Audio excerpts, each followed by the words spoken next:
नमस्कार मित्रांनो, मी आलो गोट्यावर आणि हे आपलं मांजर. माझी गाडी वाजली की त्याला दम निघत नाही. माझा आवाज जरी ऐकला तरी ते पळत येते, कारण त्याला रोज 2 वाट्या, मी गेलो म्हटलं की त्याला 2 वाट्या दूध पाजतोय. अशा पद्धतीने त्याचा आवाज आहे.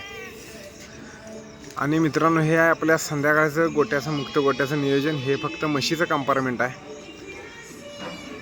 अशा पद्धतीने रवण चालू असतोय.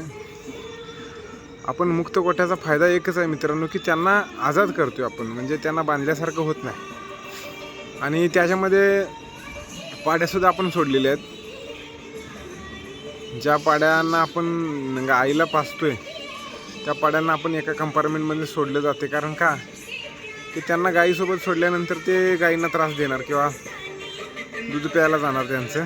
हे गिर गाईचं सिमेंट्स आहे. आता जवळजवळ 3 ते 4 महिन्याची पाडी आहे ही. एका गाईला आपण गिरचं सिमेंट भरवलं होतं. कसे आहे मित्रांनो, मला नक्की सांगा. हा आपला दावणीचा भाग आहे टोटल. याच्यामध्ये हे सगळं दिसते तुम्हाला. हे फक्त पूर्ण दावण आहे. हा फक्त गायींसाठी केलेला भाग आहे.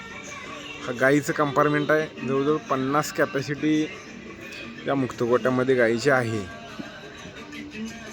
असं मित्रांनो, मोकळं सोडल्यामुळे गाईचा रवण चांगला होतो आणि दुधातही वाढ होते. कसं वाटलं?